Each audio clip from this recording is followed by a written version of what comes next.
Hello and welcome to another Music Ally Focus.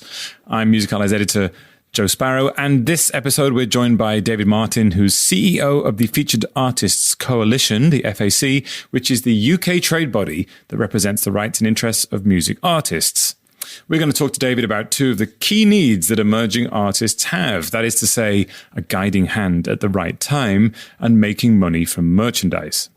Now, each Music Ally Focus episode analyzes one meaningful music business story at a time. And so this podcast is going to be brief.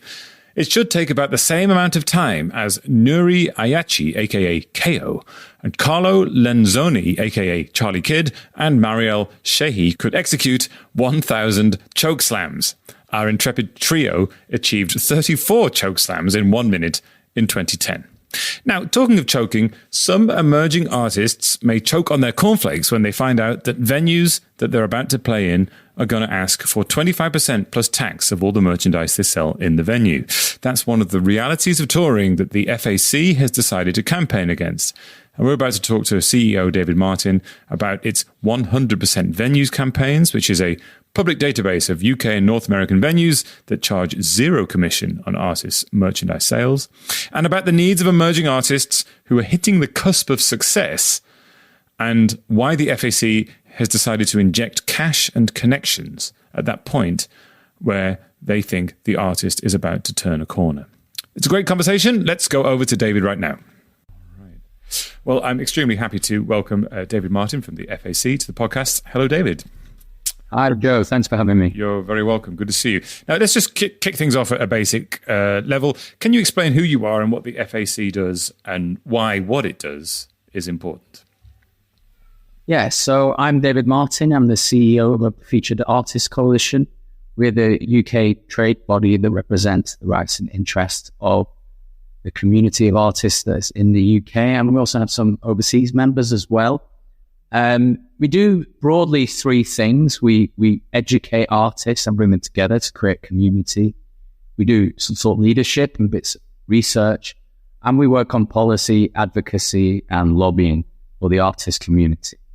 And I suppose the thing that makes all of that important and the reason that we do all of that is because we exist to provide artists with the voice, both within the music industry and more broadly. You know, everybody knows the impact that music has, but often artists, creators haven't been well represented and that perspective hasn't been clearly voiced in the past. And the FAC exists to do that on behalf of featured artists. Yeah. And actually, in recent years, the voice of the artist, the songwriter and the performer is something we've heard a lot more of as, you know, it's easy to criticize social media for lots of things, and probably rightly so. But what that direct connection with artists and songwriters has done is been able to sort of expose what they're really feeling to their fans, and people have taken up their causes and started to make changes. So I guess are you seeing? We're hearing the voices of artists saying the things they want changing. Do you see the pace of change changing itself? I think there is change. Yeah, I think you're right. I mean, one of the things that social media set out to do and did do was provide many more people with a voice publicly, and putting aside the unintended consequences that we might have faced from social media. I think it achieved that in some areas, and in lots of ways I would agree. Voice of artists is louder now. I think you have a much broader community of trade organizations and bodies and groups of creators coming together with an ability to put their opinions into the ether and make their voices heard and make their opinions public, and also sort of give people a look under the bonnet of what's been happening. Because I think, many decades, past 20 years or so, 20 to 30 years or so, I don't think that had happened. I think there were certain gatekeepers within the industry. I think there were certain organizations who spoke on behalf of, inverted commas, the whole industry, but didn't necessarily represent the interests of the whole industry. And yet, despite that, we are hearing from artists, one of the things they're saying is that the power balance is still not right, and they want to make changes. And some of the things you're doing at the FAC are designed to do that specifically, and we're going to talk about a couple of those now. The first one I wanted to talk to you about was the Step Up funding prize. which is for emerging artists. Can you explain what that is, but also sort of how that connects to that sort of bigger picture thing of how empowerment of artists? Yeah. Yeah, so we just actually last week announced the second cohort of Step Up Fund awardees. That's our talent development program, our flagship program, which is generously supported by Amazon Music. And it's aimed at supporting acts at a very specific time in their careers, at a very specific point. And ironically, hence the name, it's at a point where they need a step up in their career and some support to do that. And when we were looking to design the program, we took a fair bit of time to look at what the funding landscape looked like in the UK for new artists, where this fund might sit, and at what point in their careers artists needed an injection of support and of cash to move them forward. And we realized that there was a really tough point where artists had maybe started to have some impact. They'd maybe started to build a fan base, but they wanted to compete in a slightly more professional environment, whether that was touring, whether that was the quality of music videos they were putting out, content they were putting out, whether that was the studios that they wanted to work in to record their next project. We realized that at a certain point where artists didn't have the backing of a large independent label, or they didn't have the backing of a major label, it was really hard. And you started to see this dividing line between those that were invested in and those that didn't have the access to that resource. I mean, we're seeing so much great talent out there that we felt that where we placed this fund was as a result of that. So awardees get a grant up to £8,000, and they get a whole host of other benefits and mentor support and access to other sort of other advice from the industry, and they just get to tap into this network, which sometimes quite things that might seem quite innocuous, just conversations with somebody else that's been down the route that they've gone down to, whether it's to release a project or whether it's to work with a certain distributor. Yeah. So these are artists who have achieved a certain level of connection with their audience, a certain number of streams and a certain number of releases already on their own. And then there's a sort of lag point where they need that little extra push. And that's what this does through, as you said, money and connectivity. Yeah. Yeah, exactly. So this year, the artists either had to have 3 tracks with more than 15,000 streams on a chart-eligible UK streaming platform, or 1 track with over 45,000 streams. They have to be UK-based and not already in an ongoing relationship with a large independent or a major label, or in receipt of a very large advance. I presume that this is a group of artists who are sort of falling between 2 stools in a sense, because, like you say, they don't have that arrangement with a bigger company that can assist them with monetarily or with connections, and they're sort of not in that sort of phase where they're fully independent and not really sort of reaching the success level that they want yet. So they're sort of falling in between these 2 gaps where they perhaps can't do everything themselves anymore, but don't have that bigger connectivity point. And these artists and artists in general are more visible than ever. And hypothetically, they have more control than ever as well, because they can choose what they do and they can distribute themselves and blah, blah, blah. And yet what you're saying here, it sounds like, is that there is a disconnect. That there are, the gatekeeper structure has changed from the olden days, but that disconnect, it can feel as strong as ever. The gatekeepers, the power structure can feel as strong as it ever has been. So obviously you're addressing that directly with money and influence, which is good. But I mean, what other changes do you think the industry could take on board that, maybe in a broader sense, that allows artists to have the control and the visibility they want, but allows success for everybody?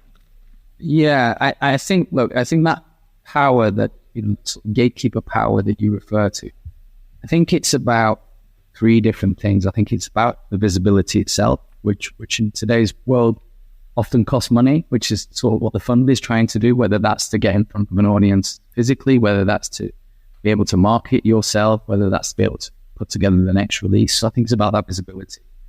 I think it's about that voice and that representation as well. And I think that visibility helps with that. And I think that the types of things that organizations like the FAC are doing that maybe didn't exist 15, 20 years ago, the networks that artists are starting to bring together themselves. I think all of these things are really useful in sort of elevating that impact beyond just being visible on social media, which is what I think you were sort of referring, or visible on a streaming platform, which is, I think, what you were referring to. The sorts of things that the FAC does on a policy level, where we're talking about what that landscape looks like for artists within the industry or to government, I think that stuff is very important as well. And I think, you expect me to say this, but I think artists and creators joining organizations or supporting organizations and work with organizations like ours, I think that stuff is really helpful as well in terms of moving the conversation forward and in terms of giving the broader artist community more agency, really. And that's the kind of thing that, from an artist's perspective, is often feels kind of oblique, doesn't it? If like, or distant, or it's how do you feel alone as an artist? You are almost by definition, unless you're in a band and you're all pulling together. You feel like you're operating on your own and outside of everything, and it's you versus the world. So it's kind of hard to make a connection between government policy making, isn't it? But actually, or any other policy making. But then that is where those changes will happen, I guess. You're absolutely right, and actually, I think even for people that belong in the industry, it can feel like that intangible connection between their day-to-day life and work as an artist and these conversations that might be happening around, as it might be perceived, big tables in the industry or in Whitehall. But I think that's our job really, is to be better at explaining what we do and I think we've been a lot more visible in that, and I think it's become a lot more tangible, whether that's around payment for freelancers during the pandemic, whether that's around post-Brexit touring, whether that's around, funding for PRS Foundation, those sorts of things. I think running those campaigns makes what we do much more tangible, I think, for these connections much more. And it just engages them with our works. Certainly the onus is on us to do that. Artists don't become artists so they can deal with the business of music usually, or so they can engage with trade bodies. But we try to explain that this is your career, this is your day job, and you should have an awareness of what's going on. It is your sort of the administrative end of your business, if you like, which keeps the creative end going, and you should be engaged with it. But I think that is down to our ability to explain what we're doing and make sure our members are aware of it. And I guess there is a wider understanding that amongst artists, there was a perception, maybe even in the recent past, that artists just didn't understand how the business worked, other than a very narrow way. And I feel like now that there's a clear step towards a wider understanding. And obviously the bit you're talking about is quite near the sort of top in the big umbrella area, but there's still, you're obviously getting through there, and that's changing, isn't it? I will put a link to the Step Up funding and the prize and the nominations, and people can have a listen to them for themselves. But there is that other group of artists, isn't there, that are emerging, and they're not quite at that level. They're not able to get the financial support from something like Step Up, or they're not from a label, perhaps. And this is the $1 million question always. But other than be good, and make good music, what in this new current environment is good advice for sort of keeping moving forwards and getting to this stage where they can start to get attention of people who can make a difference and help them? I, despite you having said it, I'm going to reiterate that. First and foremost, get your art right. I mean, we have this conversation quite a lot with, artists come to us for advice. And it is tricky, especially when artists are at a very early stage, because we made the argument that access to the market is easy now, but you're accessing a more saturated market than you've ever seen. So you're trying to keep social media going, create videos, do this, do that, do lots of things, wear lots of hats, and keep lots of plates spinning to get yourself out there. And sometimes it's easy to lose sight of the fact that great artists create great art. So I know you said it, but I think it is worth saying. Again, I think recognize that it's a competitive landscape, and it's particularly competitive in the UK. And this is something that we continually talk about in our advocacy and lobbying work is that actually we're very good at music in the UK. We're not well supported actually as a sector. So I think having a bit of awareness that it is a tough environment, I think that's important. And so try not to be disheartened, I would say, in the early stages, and try to bank those wins and try to recognize those wins. And I think that looking at what gets you to the next stage of your career and trying to sort of goal set is really valuable for artists, because somebody might say, well, yeah, I want to be the top artist on X streaming service. Okay, what's going to get you to carry on being an artist? What's going to grow your career? And that sound very, very simple advice, but is it doing those live shows? Is it having an end to get across all the streaming platforms and get X number of streams, which is better than your last release? And I know this sounds like quite low level advice, but I think that it's quite easy to get swallowed up in that big picture. It's a competitive landscape. It's a very, very noisy landscape. And there are a plethora of ways to be an artist and to build an artist business. So I think there's a sort of bit of cutting yourself some slack to some degree, but I think so being really laser focused on the art. Yeah, I mean, being an artist is hard, isn't it? Because your biggest critic is yourself, and and you're naturally impatient. I mean, it's one of those complicated parts of being an artist, isn't it? I guess. And now, one thing that helps build an audience for those, whether you're touring those 50 to 60 capacity toilet venues, or whether you're operating purely online, one of the things that helps you make money, grow as an artist, have more reach is selling merchandise. Now, you were talking about visibility of the campaigns that you're running. One of the ones that has been in the UK specifically highly visible, and there are other similar campaigns around the world, is the 100% Venues campaign, which addresses a very specific, let's say, complaint from touring artists around merchandise. Can you explain what that is and what the impact has been of that? Yeah, so the 100% Venues campaign launched at the beginning of 2022, and it came out of a piece of work we've done with the Association of Independent Promoters, which was really how a good independent promoter would work with artists and how artists could be good partners to those independent promoters.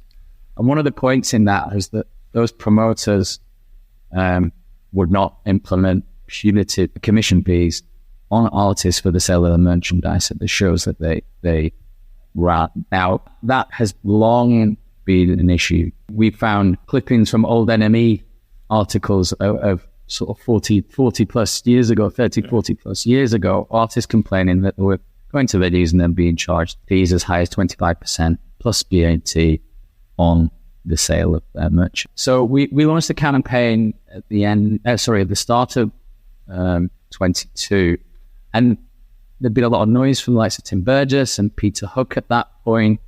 I think as we were coming out of the pandemic, it sort of brought focus again on how artists were getting back out on the road. And as I said, this has long been a bugbear for artists. So we decided to launch a public database of venues in the UK that didn't charge commission for artists selling merchandise. And that grew to many hundreds of venues across the UK. Lots of grassroots venues, but also venues including the Barbican in London, Sage Gateshead and Troxy. So some large venues up to sort of 3,000 capacity. That campaign also gained quite a lot of national media traction, as you say, and Sky News ran pieces on it, the BBC ran pieces on it. And I think timing-wise, it came when fans had realized how much they'd missed live music. Yeah. And so it brought a lot of focus on how artists toured, how artists' businesses operated, and how sustainable that was. And then off the back of that, towards the end of 22, we joined up with the Union for Musicians and Allied Workers and in America, and an artist called Cadence Weapon in Canada, and we launched an equivalent campaign there. And that campaign actually got quite good traction, and actually it was discussed in the US Senate hearing. And then over the last couple of weeks, we published an open letter, which was supported by more than 60 music organizations and companies, although it's still growing. How reliant are emerging artists or artists of any sort of particular level on the money from selling merchandise? And what's the realistic impact of giving a percentage of that to a venue in terms of their profit? But what we would say is that the balance has slightly become out of kilter, and with the downward pressure on fees, with the increases of costs, and with the impact on consumer demand, we feel like that balance of various parts of the music ecosystem that invest in keeping live touring going, I feel like that balance has shifted too far against the artist. And so what we're seeing is that artists, especially emerging artists, can just no longer get out on the circuit to even, they just can't make ends meet. So rather than, just about breaking even or breaking even and going on with, a little bit of a bigger audience, we're seeing that artists just financially cannot afford to get out on the road now at that emerging end. And the impact of that is that we're just seeing, I think we're seeing fewer of those grassroots shows taking place, particularly. And we're also, I think, seeing, take streaming, for example, we're seeing artists be much more successful on their recorded music, no presence in the live sets. And I think that we're seeing a bit of that now, but I think we'll see that more in the coming years. I think like lots of these issues that we often campaign on for emerging artists, you don't see them until it's potentially too late. And I think there's a real risk of us not seeing this moment and this environment where it's so hard for early stage artists to tour. There's a real risk of us looking back in 5 years and going, we didn't invest at that point and we made it very difficult. Everyone is getting squeezed, right? It's really hard at the moment. And I guess, to look at the other side, venues would say the same thing, which is, it's very hard. We've seen small venues closing, sadly, across the country and across the world recently. And that's obviously a bad thing for everybody involved, from fans of live music to the people who work at the venues. From the venue's perspective then, what can they do in relation to this? You've published a list of venues that don't take a percentage of merchandise sales. But I can imagine some owners of venues are saying, well, you know what, my finances are tight too. I'm giving the artists the space to perform in front of an audience and then sell their goods. I'm bringing the audience to them. Why shouldn't I take a slice? That's the opposite view. But where is there perhaps movement in the middle where we can make a difference that everyone's happy with? Yeah, I take the point on we're giving artists space to sell their merchandise. I think if there was ways that the venues were making money, could make money other ways, they would be doing it. I think I don't always buy that argument, and I would argue that the artists are bringing the audience to the venues in many cases, not the other way around. That said, this isn't a campaign against venues, because it's no good for artists if venues can't survive. But the converse is true as well. It's no good for venues if artists can't build careers and growing to becoming artists that really sell tickets. So again, this is really about balance. So as you said, there's a sort of gold standard, if you like, of those venues signed up to never charge commission in their venues. But in our open letter, we published 4 principles that we think don't go all the way to the gold standard, but we think are reasonable, and we think venues should really be thinking about adhering to. We don't really see any reason why venues can't adhere to this, and it sort of feeds in a little bit to your point about emerging artists. So one of those points is that support acts should never be subject to commission on merchandise sales. And another point is that artists should be offered the option to staff and operate merchandise operations, so that they have control and choice, and the venue has no overheads in doing. That all fees should be negotiated up front, all commission rates should be agreed, because we've had circumstances where artists are turning up they're playing the show, they're selling the merchandise right at the end of the night. Somebody's coming and saying, okay, you owe me X%. And then every show must be open to negotiation. So rather than there being, which has been the case in lots of venues in the past, rather than being it is 25% plus VAT, take it or leave it, we don't believe that that's a suitable approach. So we believe that every show should be a conversation between the artist and the venue about the commission rate that's charged. So we're now in open dialogue with the Catalan Music Group about what that means, about explaining to them how big an impact that is for artists. And, we're talking about support acts and emerging acts particularly, but I would say there's a sort of fallacy about artists that are playing 1,000, 1,500, 2,000 capacity rooms. There's this idea, I think, there's this perception that they're doing incredibly well if they're doing those runs.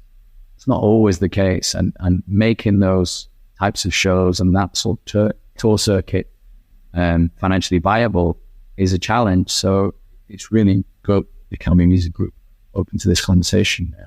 Yeah. Yeah, and for international listeners, of course, they're one of the biggest operators of venues across the UK and of all sorts of different sizes. And again, this is a message we hear a lot, isn't it, at the moment, which is that artists want more transparency. Again, I guess that's a sort of the starting point for a lot of these conversations. I will put a link to the 100% Venues campaign as well beneath the podcast, and people can have a look at that and see what artists are asking for and what those principles are as well. David, before we wrap things up, one final question, which is to add external context to everything you've just said, which is we've talked about music business, but what about music? If you could listen to one piece of music for the rest of your life, what would it be? I think it would be something from Joy Division. It'd probably be Closer, I think. It's obviously a famously good album, but why is that the one that strikes the chord with you? I think very early memories of New Order, actually, from an older cousin, and that was sort of what I remember at a point when New Order was kind of pop.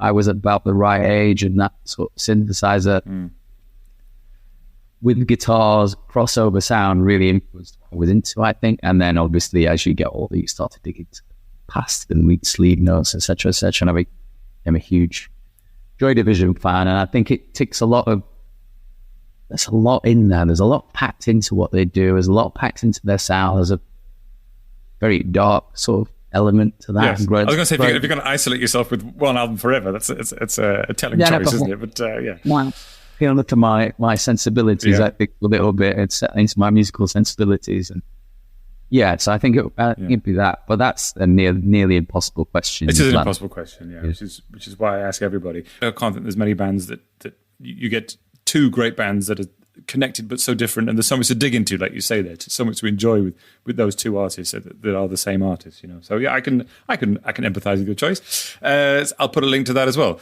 So David, thanks ever so much for joining us on the podcast. Thanks very much, Joe. All right, and there you go. There's plenty of links next to the podcast to help you investigate some of the things David was talking about. And if you found that useful, please share the podcast on with someone ally who you think will get something useful out of it.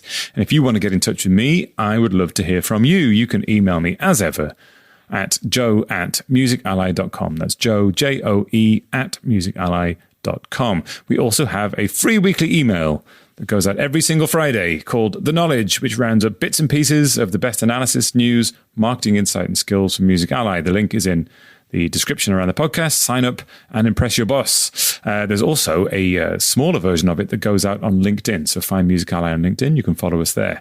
That's it. Thank you as ever for joining us. I've been Joe Sparrow. You've been you. And until the next Music Ally Focus, farewell.